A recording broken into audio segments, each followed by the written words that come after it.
जय श्री कृष्णा। राधे राधे। नमस्कार दोस्तों, आप सभी को राधा अष्टमी की हार्दिक शुभकामनाएं।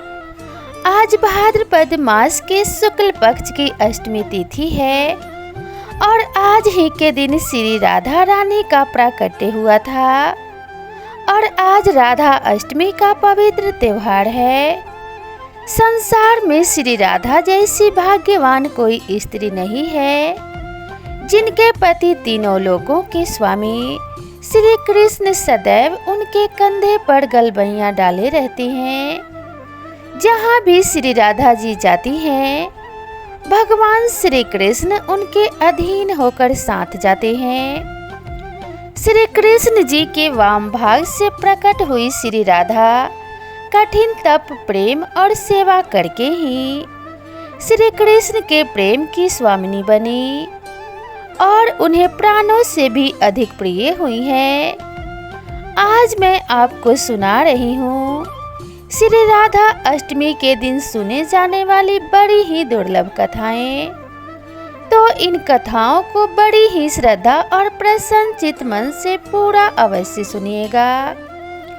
इन कथाओं को सुनने से मनुष्यों की सभी मनोकामनाएं पूर्ण हो जाती हैं तथा पाप और संकट कट जाते हैं।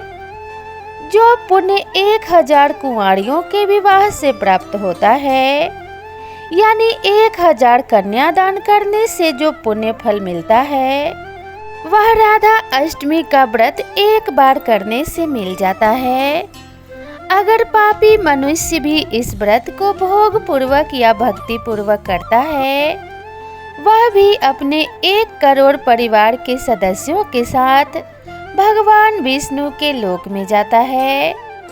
ब्रह्म वैवर्त पुराण के अनुसार रा का अर्थ है पाना और धा का अर्थ है मोक्ष, अर्थात श्री राधा जी के नाम के जप से श्री कृष्ण और मोक्ष दोनों की प्राप्ति हो जाती है। पूर्व काल में श्री राधा ने संत सुरंग पर्वत पर 1 सहस्त्र देवी युगों तक निराहार रहकर तपस्या की। इससे वे अत्यंत दुर्बल हो गई। भगवान श्री कृष्ण जी ने देखा कि श्री राधा चंद्रमा की एक कला के समान अत्यंत कृश हो गई हैं। तब भगवान श्री कृष्ण करुणा से द्रवित होकर श्री राधा को छाती से लगाकर फूट फूट कर रोने लगे। भगवान श्री कृष्ण ने राधा को वर देते हुए कहा, हे राधे, तुम्हारा स्थान मेरे वक्ष स्थल में है, तुम यहीं रहो। मुझसे तुम्हारी अविचल प्रेम भक्ति हो। सौभाग्यमान प्रेम गौरव की दृष्टि से तुम मेरे लिए सबसे श्रेष्ठ और सर्वाधिक प्रियतमा बनी रहो। संसार की समस्त युवतियों में तुम्हारा सबसे ऊंचा स्थान है। मैं सदा तुम्हारे गुण गाऊंगा, पूजा करूंगा। तुम सदा मुझे अपने अधीन समझो। मैं तुम्हारी प्रत्येक आज्ञा का पालन करने के लिए बाध्य रहूंगा। जैसे आभूषण शरीर की शोभा है, उसी प्रकार तुम मेरी शोभा हो। भगवान श्री कृष्ण जी कहते हैं, श्री राधा मेरी परम आत्मा है, मेरा जीवन है। श्री राधा से ही प्रेम प्राप्त करके मैं उस प्रेम को अपने भक्तों में बांटता हूँ। भगवान श्री कृष्ण जी के सेवा से ही श्री राधा जी ने सबसे अधिक मनोहर रूप, सौभाग्यमान गौरव तथा श्री कृष्ण के हृदय में स्थल में स्थान और उनका पत्नीत्व प्राप्त किया है। वृंदावन लीला अपने लौकिक दृष्टि से तो श्री कृष्ण जी 11 वर्ष की अवस्था में ही ब्रज का परित्याग करके मथुरा आ गए थे। इतनी छोटी अवस्था में स्त्रियों के साथ प्रणय की बात तो कल्पना में भी नहीं आती और अलौकिक जगत में श्री राधा कृष्ण दोनों सर्वथा एक ही हैं। फिर भी भगवान ने ब्रह्मा जी को श्री राधा के दिव्य विग्रह का दर्शन कराने का वरदान दिया था।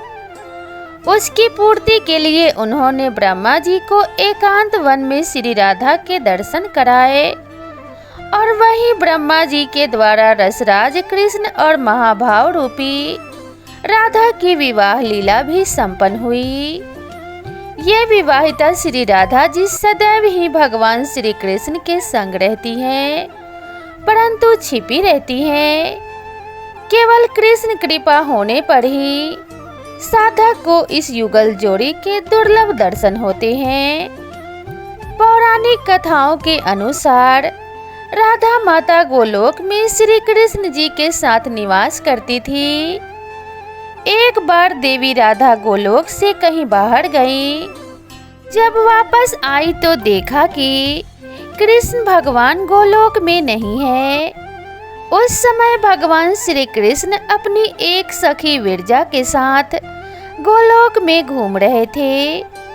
ये बात जब राधा जी को मालूम हुई तो उन्हें बहुत क्रोध आया और वे सीधे श्री कृष्ण के पास पहुंच गई और वहां पहुंचकर उन्होंने भगवान श्री कृष्ण को बहुत भला बुरा कहा।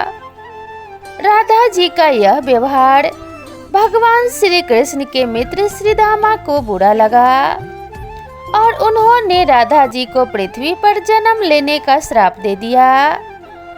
राधा रानी को इतने गुस्से में देखकर कृष्ण भगवान की सखी विरजा भी वहां से चली गई। इस श्राप के बाद राधा रानी ने बदले में श्रीदामा को श्राप देते हुए राक्षस कुल में जन्म लेने का श्राप दे दिया। राधा रानी के द्वारा दिए गए श्राप के कारण ही श्रीदामा का जन्म शंखचूर्ण दानव के रूप में हुआ था। दानव कुल में जन्म लेने के बाद भी भगवान विष्णु का अनन्य भक्त बना। वहीं दूसरी ओर राधा रानी ने भी पृथ्वी पर वृषभानु के घर पुत्री के रूप में जन्म लिया। लेकिन राधा रानी वृषभानु जी के पत्नी देवी कीर्ति के गर्भ से नहीं जन्मी थी।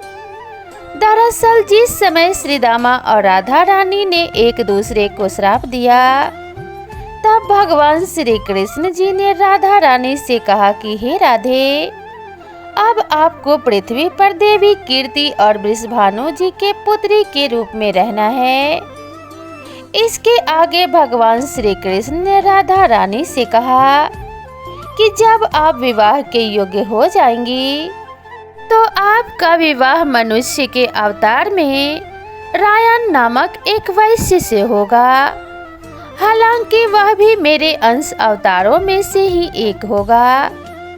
धरती पर भी आप मेरी प्रियतम बनकर ही रहेंगी, परंतु हम दोनों को वहां बिछड़ने का दुख सहन करना होगा। हे राधा रानी, अब आप धरती पर जन्म लेने की तैयारी करें। सांसारिक दृष्टि से देवी कीर्ति गर्भवती हुई और उन्हें प्रसव भी हुआ, लेकिन देवी कीर्ति के गर्भ में योग माया की प्रेरणा से वायु का प्रवेश हुआ और उन्होंने वायु को ही जन्म दिया। जब वह प्रसव पीड़ा से गुजर रही थी तो उसी समय महादेवी राधा रानी एक प्यारी सी कन्या के रूप में प्रकट हो गई। जिस दिन राधा रानी प्रकट हुई वह भाद्रपद शुक्ल पक्ष की अष्टमी का दिन था। इसलिए भाद्रपद शुक्ल पक्ष अष्टमी को राधा रानी अष्टमी के रूप में जाना जाता है। इस दिन भगवान श्री कृष्ण और राधा रानी की पूजा की जाती है। इस व्रत को करने से हमें सभी सांसारिक सुख आनंद प्राप्त होते हैं। मान्यता के अनुसार इस व्रत को करने से धन की कमी नहीं होती है और घर में बरकत बनी रहती है। आइए अब मनोकामनाओं को पूरी करने वाली राधा अष्टमी की बड़ी ही दुर्लभ कथा को सुनते हैं। आप लोग बड़ी ही श्रद्धा से पूरी कथा सुनिएगा। पूरी कथा का श्रवण करने से भगवान श्री कृष्ण और राधा रानी प्रसन्न होते हैं। एक गांव में रमा नाम की एक स्त्री थी। उसके विवाह को 5-6 बरस हो गए थे, लेकिन उसकी कोई संतान नहीं थी। एक बार श्री राधा अष्टमी का उत्सव आया। गांव की औरतें बरसाना जा रही थी। औरतों ने कहा कि तुम भी बरसाना चलो। राधा रानी बड़ी दयालु हैं, तुम्हारी गोद जरूर भर देंगी। वह स्त्री कई महीनों से घर से बाहर नहीं निकली थी, इसलिए उसके पति और सास ने भी उसे जाने की आज्ञा दे दी। बस उसने मन में ठान लिया कि राधा रानी मेरी गोद जरूर भरेंगी। जिस दिन उसे जाना था उसी दिन उसके पैर में चोट लग गई, चला भी नहीं जा रहा था। फिर भी वह स्त्रियों के संग यात्रा पर चली गई।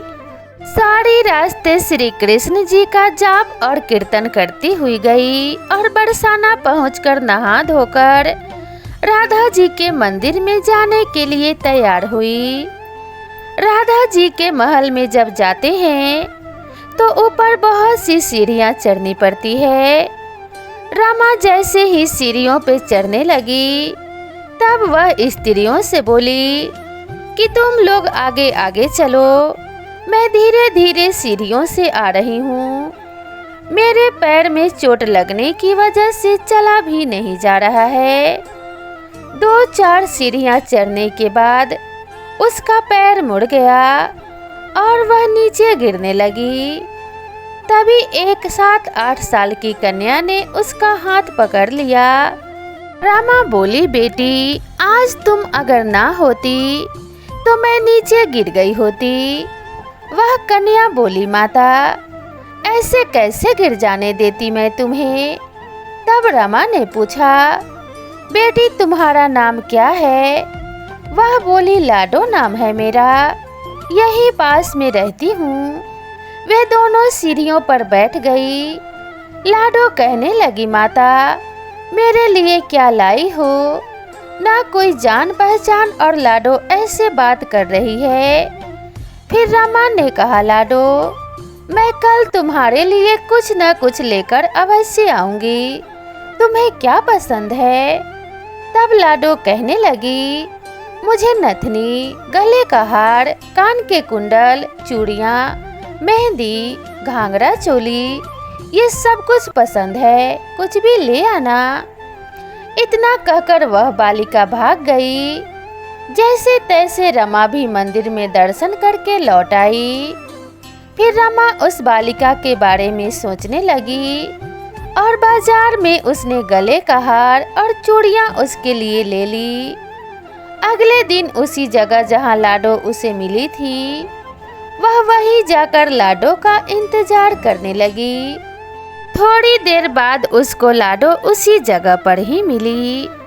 जैसे ही रमा ने लाडो को चूड़ियाँ और गले का हार दिया वह बोली, बस इतनी सी ही चीजें, और चीजें नहीं लाई, और वह मुंह फुलाकर बैठ गई। तब रमा बोली, अभी मैं 8 दिन यहीं पर हूँ, रोज तुम्हारे लिए कुछ न कुछ लाया करूँगी। ये सुनकर लाडो उसकी गोद में बैठ गई और गले से लग गई। रमा तो रोने लगी क्योंकि उसे जैसे एक संतान मिल गई। बड़े प्यार से उसके सर पर हाथ फेरा। ऐसे ही वह फिर चली गई। रमा ने मंदिर से आकर घाघरा और चोली उसके लिए बनवाए। ऐसे ही रोज कुछ ना कुछ उसे वह दे दिया करती थी। एक दिन रमा कहती है, अब यह सारी चीजें मुझे पहन कर के दिखाओ। लाडो बोली, कल राधा अष्टमी है, मैं कल इसे पहनूंगी। इस बार लाडो के साथ एक लड़का भी आया था। उसे देखकर रमा ने कहा, आज पता नहीं मेरे मन में क्या आया, मैंने एक धोती और मुकुट मोड़ वाला लिया है, क्या मैं इसे दे दूं? लाडो बोली, यह कनवा है, मेरे साथ ही रहता है, तुम इसे दे दो। ऐसा कहकर वे दोनों सामान लेकर चले गए। अगले दिन राधा अष्टमी थी। जब रमा सीढ़ियों पर आई वहाँ उसे आज कोई नहीं मिला, ना वो लाडो और ना ही वो लड़का। बहुत इंतजार करने के बाद जब वह मंदिर में पहुंची तो वहाँ बहुत भीड़ थी, कीर्तन और नृत्य हो रहा था। इसी तरह भीड़ को चीरती हुई वह आगे पहुंची और वहां पहुंचकर वह राधा जी को देखा और ठाकुर जी को देखा। रमा ने जो चीजें लाडो को दी थी वही सारा सामान राधा कृष्णा जी पहने हुए थे। वह पत्थर सी हो गई, आंखों से आंसू बहने लगे। बात समझते देर ना लगी कि वह लाडो राधा जी और कन्वा कृष्ण जी हैं। स्वयं जगत के पालनहार उसके पास आते थे।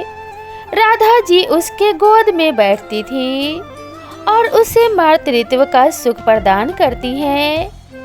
वह तो जैसे बावड़ी सी हो गई, दिन रात लाडो लाडो कहती रहती, पुकारती रहती। वह स्त्रियों से बोली, तुम लोग घर जाओ, मैं नहीं जाऊंगी।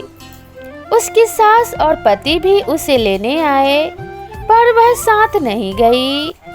अब तो प्रतिदिन वह सीढ़ियों पर बैठे बैठे आंसुओं से सीढ़ियों को धोती, पलकों से बुहारती थी। ऐसा करते करते उसे 30 वर्ष हो गए। एक दिन एक बालिका उसका हाथ पकड़कर ऊपर अटालिकाओं में ले गई। वहां जाकर बोलती है, ले मैं आ गई, मैं ऐसी ही हूँ, तुम्हारी लाडो। ऐसा कहकर बाहें फैलाकर रमा को बुलाने लगी और अपने गले लगा लिया। उस दिन रमा ऐसे गले लगी कि इस पार्थिव शरीर को छोड़कर सदा के लिए अपने लाडो के पास चली गई। बोलिए श्री राधा कृष्ण भगवान की जय, बोलिए श्री बरसाने वाले की जय। एक बार नारद मुनि ने पृथ्वी लोक पर राधा नाम की महिमा सुनी और सुना कि वह श्री कृष्ण की सबसे बड़ी भक्त हैं। नारद जी को लगता था कि वह ही श्री हरि के सबसे बड़े भक्त हैं। अपने मन की शंका का निवारण करने के लिए नारद जी श्री कृष्ण जी के पास गए। श्री कृष्ण जी तो अंतर्यामी हैं, समझ गए कि नारद जी के मन में क्या शंका चल रही है। श्री कृष्ण जी ने सोचा, नारद जी को राधा रानी के प्रेम और भक्ति का अनुभव करवाना ही पड़ेगा। जब नारद जी श्री कृष्ण जी के पास आए तो श्री कृष्ण अपना सिर पकड़कर बैठे थे। नारद जी ने श्री कृष्ण जी से पूछा कि प्रभु आपको क्या हुआ है। तब श्री कृष्ण जी कहने लगे, नारद जी मेरे सिर में बहुत दर्द है। नारद जी ने पूछा कि प्रभु आपके इस दर्द का निवारण कैसे होगा। तब श्री कृष्ण जी ने कहा कि अगर कोई मेरा सच्चा भक्त अपने चरणों को धोकर उसका चरणामृत मुझे पिला दे तो मेरे सर का दर्द ठीक हो जाएगा। नारद जी सोचने लगे, मैं श्री हरि का सच्चा भक्त हूँ, लेकिन श्री कृष्ण को अपने चरणों का चरणामृत पिलाने से मुझे नरक तुल्य पाप लगेगा, इसलिए ऐसा पाप मैं अपने सिर पर नहीं ले सकता। नारद जी ने रुक्मिणी जी से और बाकी रानियों से इस समस्या को कह सुनाया, लेकिन कोई भी इस पाप को अपने सिर पर लेने को तैयार ना हुआ। नारद जी को राधा रानी की याद आई कि वह भी तो श्री कृष्ण जी की सच्ची भक्त हैं। नारद जी ने जाकर सारा प्रसंग राधा रानी को सुनाया।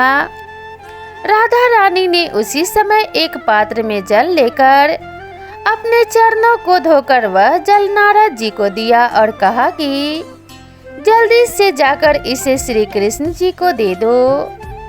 राधा रानी नारद जी से कहने लगी, मैं जानती हूँ इस बात के लिए मुझे नरक तुल्य पाप लगेगा। राधा रानी आगे नारद जी से कहती हैं, श्री कृष्ण के दर्द के निवारण के लिए मैं कोई भी पाप अपने सर पर लेने को तैयार हूँ। नारद जी श्री कृष्ण जी के पास गए तो श्री कृष्ण मंद मंद मुस्कुरा रहे थे। अब तक नारद जी समझ गए थे कि राधा रानी श्री कृष्ण से निश्चल प्रेम करती हैं और उनकी सबसे बड़ी भक्त हैं। तथा श्री कृष्ण यह सारी लीला मुझे यह एहसास कराने के लिए ही रच रहे थे। बोलिए श्री राधा कृष्ण भगवान की जय, श्री राधा रानी की जय। अब आइए मनोकामनाओं की पूर्ति करने वाली राधा रानी की सच्ची कथा को सुनते हैं। यह कहानी है बरसाना की, जहाँ राज राजेश्वरी श्री राधा रानी जी का जन्म हुआ था। बरसाना में श्री राधा जी का एक मंदिर है, जिसके पास एक सेठ जी रहा करते थे। सेठ जी बहुत ही संपन्न थे, क्योंकि उनके पास सब कुछ था। आलीशान दुकान, भव्य भवन, 3 बेटे और 3 बहुएं। सेठ जी यूं तो हर तरीके से साधन संपन्न थे, लेकिन फिर भी उनके मन में बड़ा दुख था। उन्हें हमेशा लगता था कि शायद उनकी एक पुत्री भी होती। उन्हें लगता था अगर उनकी एक पुत्री होती तो वे अपने मन की सारी बात अपनी पुत्री को बताते और पुत्री को बहुत दुलार करते। कुछ समय पहले ही सेठ जी की पत्नी का देहांत हो गया था, इसलिए सेठ जी बहुत अकेलापन महसूस करते थे। सेठ जी हमेशा अपने घर के पास स्थित मंदिर में श्री राधा रानी जी के दर्शन करने जाया करते थे। एक दिन जब सेठ जी मंदिर में श्री राधा जी के दर्शन करने गए, तो उस दिन मंदिर में एक संत पधारे थे। सेठ जी को कुछ उदास देख संत ने सेठ जी से पूछा, उदास क्यों हो बेटा? सेठ जी बोले, महाराज मेरी कोई बेटी नहीं है, इसलिए मैं उदास हूँ। संत मुस्कुराए और बोले, यदि जीवन में किसी का अभाव है तो उसकी जगह भगवान को बिठा लेना चाहिए। सेठ जी बोले, महाराज मेरी तो कोई बेटी नहीं है, तो मुझे क्या करना चाहिए?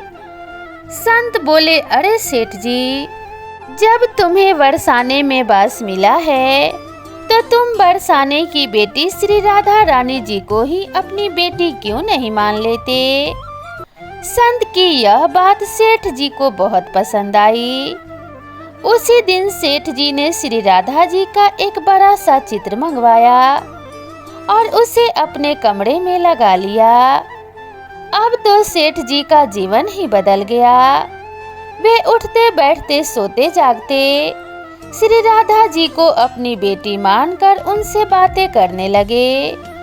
उन्हें अपनी पुत्री को हर बात बताने में बहुत आनंद आता था। सेठ जी की राधा रानी जी में ऐसी लगन लगी कि जब भी वे दुकान जाते तो श्री राधा रानी को भोग लगाकर प्रसाद पाकर ही जाते थे।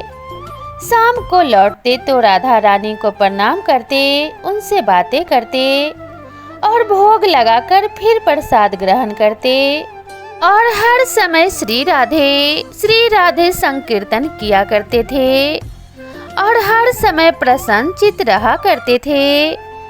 जब भी सेठ जी से उनका कोई परिचय पूछता था तो सेठ जी कहते, 3 बहू बेटे हैं, घर में सुख सुविधा है, संपत्ति भरी भवन में रहती, नहीं कोई मजबूरी, कृष्ण कृपा से जीवन पथ में आती, ना कोई बाधा। मैं बड़भागी पिता हूँ, मेरी बेटी है श्री राधा। एक दिन सेठ जी के घर में चूड़ी पहनाने वाली मनिहारिन आई। तीनों बहुओं ने बारी बारी से जाकर मनिहारिन से चूड़ियाँ पहन ली। श्री राधा जी को लगा कि आज हमारे पिता के घर में चूड़ी पहनाने वाली आई है, तो मैं भी जाकर चूड़ियाँ पहन लेती हूँ। जैसे ही तीनों बहुएं चूड़ियाँ पहनकर चली गईं, श्री राधा जी प्रकट हो गई। मनिहारिन ने जब श्री राधा जी का स्वरूप देखा तो वह उन्हें देखती ही रह गई। उनका सुंदर स्वरूप देखते देखते मनिहारिन उनमें खो गई। राधा जी बोली, मुझे चूड़ी पहनाओ। मनिहारिन ने समझा सेठ जी के घर में कोई मेहमान आया होगा, यही सोचकर मनिहारिन ने राधा जी को भी चूड़ियां पहना दी। श्री राधा जी चूड़ियां पहनने के बाद एक ओट में जाकर अंतर ध्यान हो गई।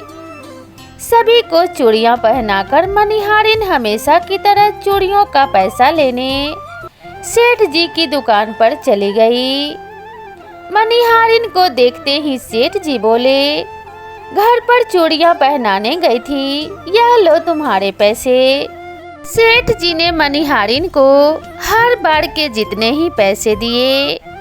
मनिहारिन बोली, सेठ जी इस बार मैं ज्यादा पैसे लूंगी। मैंने आपके घर में 3 नहीं बल्कि 4 जनों को चूड़ियां पहनाई है। सेठ जी बोले, हमारे घर में 3 बहुओं के अलावा चौथी तो कोई है ही नहीं जो चूड़ी पहनने वाली हो। मनिहारिन बोली, यह सब मैं नहीं जानती, लेकिन मैंने तो 4 को चूड़ियां पहनाई है। सेठ जी बोले कि पहले मैं घर से पता करूंगा, बाकी के पैसे उसके बाद दूंगा। मनिहारिन बोली, ठीक है सेठ जी, आप घर में पता कर लीजिए। यह कहकर मनिहारिन चली गई। शाम को सेठ जी घर पर पहुँचे। उन्होंने घर में मनिहारिन के बारे में पूछा। उनकी बहुओं ने कहा कि केवल हम तीनों ने ही चूड़ियां पहनी थी। सेठ जी अपने बहुओं से बोले, मैं भी यही सोच रहा था कि चौथा तो कोई है ही नहीं हमारे घर में जो चूड़ियां पहने। इस प्रकार सेठ जी यह बात भूल गए और अपने नित्य काम में लग गए। सेठ जी राधा राधा बोलते बोलते श्री राधा जी को भोग का प्रसाद लगाए और भोजन करके सो गए। जब सेठ जी को नींद आ गई तो उनके स्वप्न में श्री राधा जी प्रकट हो गई। श्री राधा जी बहुत उदास थी, उनके आंखों में आंसू थे। सेठ जी ने पूछा, बेटी उदास क्यों हो? श्री राधा जी बोली, आज मेरा मन बहुत दुखी है। मैंने आज अपने पिता का घर समझकर यहाँ उस मनिहारिन से चूड़ियाँ पहनी थी, परंतु पिताजी आपने उस मनिहारिन को मेरी चूड़ियों का मोल नहीं चुकाया। पिताजी आपने मुझे बेटी तो बना लिया, परंतु आपको मेरी याद नहीं आई, आपने मुझे भुला दिया। इससे मैं बहुत दुखी हूँ।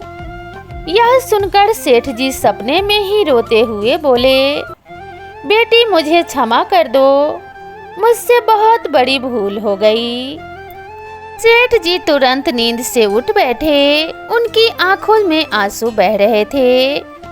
सेठ जी ने तुरंत तिजोरी में से पैसे निकाले और मनिहारिन के घर की तरफ चल दिए। सेठ जी ने मनिहारिन के घर का दरवाजा खटखटाया। मनिहारिन ने दरवाजा खोला और बोली, सेठ जी आप इतनी रात को क्यों आए हैं? सेठ जी को अपने घर पर देखकर मनिहारिन चौंक गई। सेठ जी के नेत्रों में आंसू भरे थे। सेठ जी बोले, तुम्हारे जैसा बड़भागी कोई नहीं है। मनिहारिन बोली, सेठ जी क्या हुआ? सेठ जी बोले, मैंने राधा जी को अपनी बेटी बनाया, परंतु मैंने उन्हें कभी अपने नेत्रों से नहीं देखा। लेकिन तुमने आज उन्हीं राधा जी को अपने हाथों से चूड़ियां पहनाई है। आज तुम्हारे जितना भाग्यशाली इस धरती पर कोई नहीं है। मैं तुम्हें अपनी पुत्री की पहनी हुई चूड़ियों का मूल्य चुकाने आया हूँ। यह कहकर सेठ जी ने रुपए से भरी हुई थैली मनिहारिन के सामने रख दी और कहा, इसमें से जो भी लेना हो वो ले लो। जब मनिहारिन ने सुना कि स्वयं राधा जी उनसे चूड़ियां पहनने आई थी, तो उसकी भी आंखों में आंसुओं की धारा बह निकली। मनिहारिन बोली, सेठ जी, मैं राधा रानी के चूड़ियों के पैसे आपसे कैसे ले सकती हूँ? राधा रानी तो इस बरसाने की बिटिया है और मैं बिटिया की चूड़ी के पैसे आपसे नहीं लूंगी। परंतु सेठ जी नहीं माने। सेठ जी ने रुपयों से भरी हुई थैली मनिहारिन के घर पर रख दिए और वहां से सीधे श्री राधा जी के मंदिर चले गए। उस दिन के बाद सेठ जी ने सब कुछ छोड़कर संन्यास ले लिया और अपना शेष जीवन श्री राधा जी के मंदिर में श्री राधा जी की भक्ति करते करते बिता दिया। तो प्रेम से बोलिए जय श्री कृष्णा, जय श्री राधे। तो दोस्तों, श्री राधा रानी ऐसी ही हैं, जो भी उनको सच्चे मन से पुकारता है वे वहां दौड़ी चली जाती हैं और उनके सारे दुख दूर करती हैं। तो प्रिय दोस्तों, जैसे श्री राधा रानी ने सभी के ऊपर अपनी कृपा बरसाई, वैसे ही आप सभी भक्तगणों के ऊपर भी अपनी कृपा दृष्टि बनाए रखें और भगवान श्री कृष्ण और राधा रानी की कृपा से आपके जीवन से सभी दुखों का अंत हो। इसी कामना के साथ आप सभी से विदा लेते हैं। मिलते हैं नई वीडियो में नई कथा और नई कहानी के साथ। तब तक के लिए राधे राधे।